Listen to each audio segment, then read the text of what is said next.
Elizabeth's father was a factory employee who worked incredibly long and tiring hours. Her mother was a diner waitress in the city. She loved her parents. Loved them till the day they were taken from her. When she left home, she told them she was pursuing a career in modeling or acting, but that dream faded like every other in the city.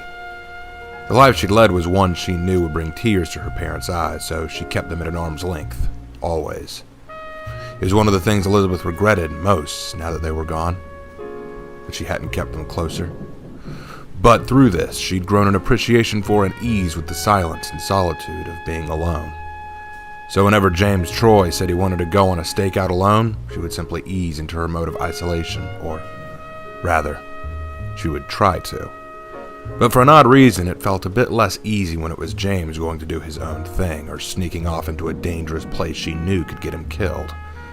And after they'd finished cleaning up around the dock, James had told her to wait on him outside while he investigated the inside of the boat.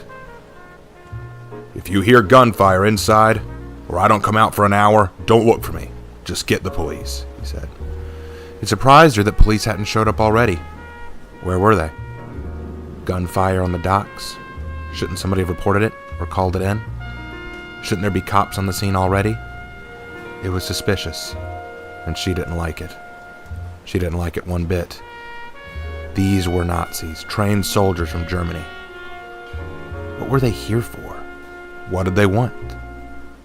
It was all more than she'd ever expected when she first signed on with James Troy as his assistant, secretary, and partner. Of course, she knew so little about James when they first met. He was just a private investigator looking into the case of her lost parents, and she was nothing more than a singer, arm candy for a local mob boss, and goons looking for the chance to hit it big with a hot dame. And yet, it didn't take her long to fall in love with the work that James did, with the thrill of investigation and the intrigue of solving mysteries. But it was beginning to dawn on her that maybe it was more than just that. "Frost!" James shouted from the ramp leading onto the boat. Elizabeth spun around to see him, hurrying down the ramp and up the docks towards her. She walked towards him, seeing an urgent and fearful expression on his face. "We need to go, now!" "What's wrong?" she cried, following after him. "There were doors on that ship, marked with hazard symbols. I'm willing to bet that boat is more dangerous than we realized," he growled. "Let's get out of here." "Well, sure, let's go back to the office and we can—" No, not the office. You go home tonight." "No way, James, not after this find. We need to—" "I'm not going straight back to the office, Frost. I need to drop this off." Troy flashed a piece of paper in front of Frost's face. It looked official and important, with the Nazi vulture and swastika symbol on the top. The whole document was written in German, and the bottom was signed by what appeared to be a high-ranking military official, or at least as close as Frost could imagine it would look like. Frost couldn't read it, of course, and she knew Troy couldn't either. "I need to give this to someone who can translate it." "Troy," Frost said, "I know this is going to sound crazy, but can we please get the military police on this, or just the police on this one? I think we're in way over our heads here." Frost tried to reason, noticing the few gray spots on his body, the cuts still barely bandaged on his hand from being slashed with a knife, the graze of a bullet along his shoulder. Seeing where she was looking, Troy shrugged. "Look, I've seen and been through worse, Frost," he tried to shrug off. "We'll go to the police in time, but not yet." "Well, why not? The proof is right there." "Look, odd as it sounds, U-boats in American waters, it's not an uncommon thing.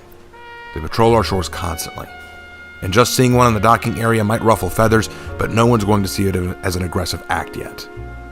Before we start screaming and pointing fingers at Nazi Germany for this, we need to find out why that U-boat is here.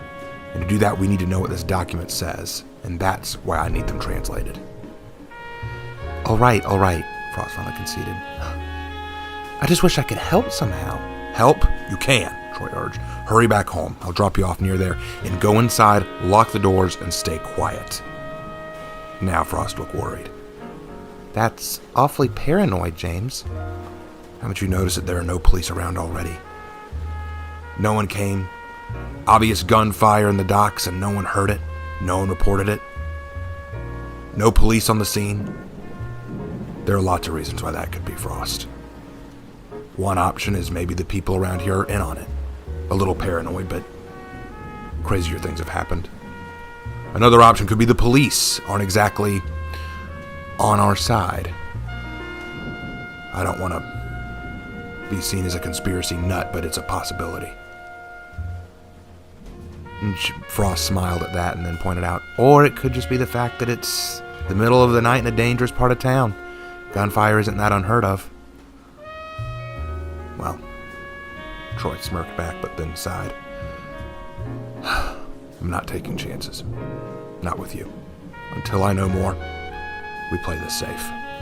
We'll go to the police later. Not yet. Not until I know that it's safe to. Frost felt a warmth well up in her gut at the last 3 words, and she felt no more need to discuss the issue. Without another word, the two hurried into the car, and Troy began to drive Frost back home. Troy and Frost lived in 2 different worlds, and this could be seen from their apartments alone. Troy lived in a small, shabby apartment with a single bedroom, small kitchen, and a bathroom with a shower. He had clothes cluttered on the floor, and he rarely had to turn his own lights on. It was cheap and reasonable, and that's the way that Troy liked it. Frost had seen his apartment once while dropping off some case files, and since Troy wasn't at home at the time, she'd cleaned up a little for him. He'd nagged her the next day for touching his stuff, but then thanked her for being so thoughtful. It was clear that Troy was a more difficult man to read than most, and that had a great deal to do with his lack of consistency. Frost's apartment, on the other hand, was a little larger. Not too expensive, but she could afford better luxuries due to her previous work as a singer paying moderately, and the tips she'd received from clients being very helpful.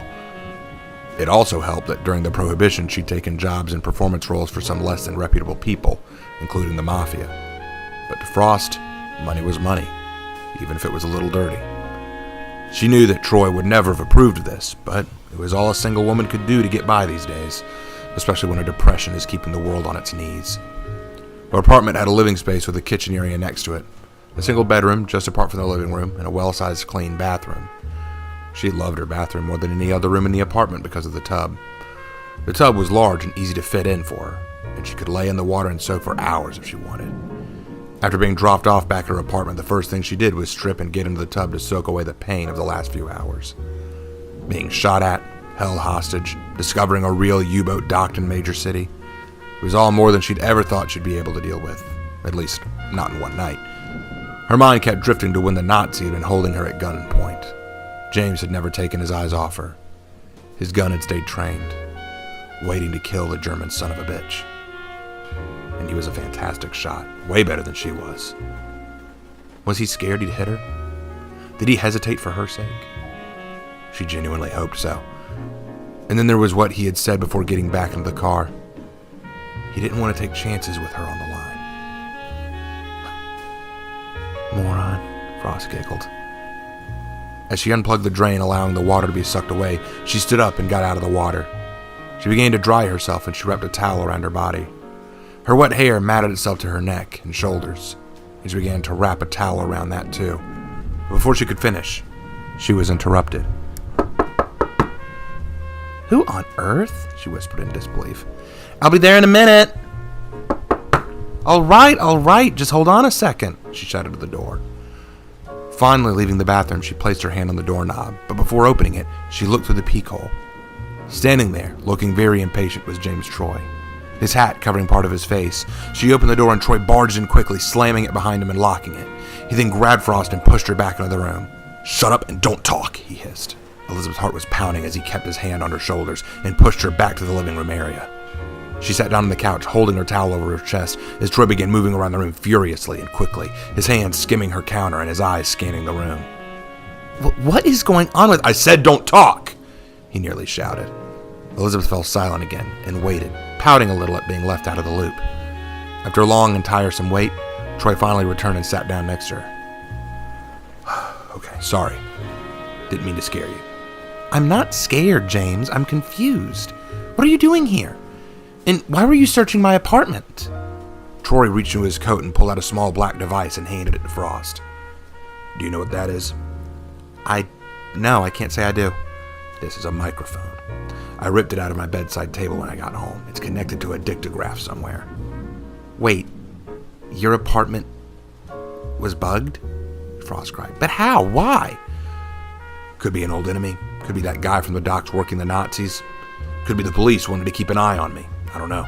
But whatever the case, it's not safe here. I came here to make sure you weren't bugged too." "And I pass?" "Yeah, You pass. Whoever it is after me apparently either doesn't know we work together or they don't know where you live. Either way, that gives you an advantage I can't afford, James Troy inhaled, and then very slowly exhaled. I told you before that I didn't want to risk your life or your well-being, but I'm going to have to ask you to help me, Elizabeth. He placed a hand on her bare shoulder, looking directly into her eyes, as Frost felt the body quiver, and it wasn't from the cold. I can't move around as freely right now. Until we find out who bugged my home, would you let me stay here for a while? Of course, Frost nodded. I mean, as long as you don't mind the couch to sleep on.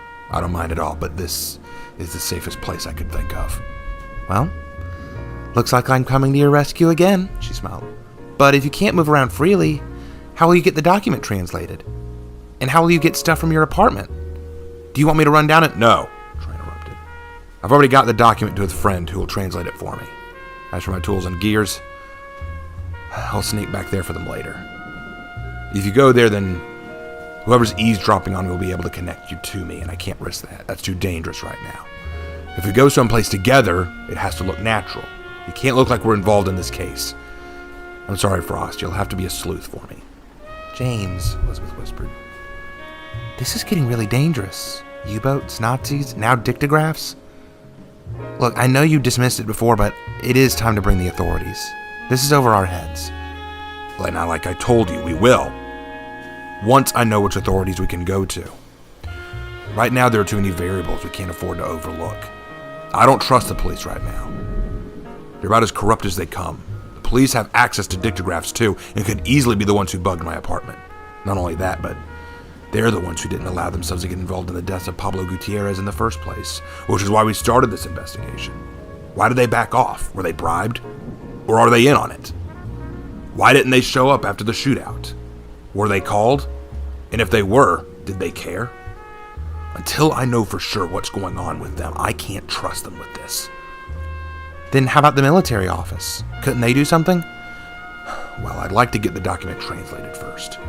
Going to the police with photos of a U-boat and... What? What is it? Damn it, the photos! James shouted. I left them in my bathroom in the apartment. I use it as a red room. So that's why you stink, Elizabeth giggled. That's not the point. Whoever's watching my apartment may have grabbed them. Damn it all. James, this is way out of hand. We need to calm down and think this through further. I'm sorry, Frost. You're right. I got us into this mess, James agreed. But I promise you, I'm going to get us out of it.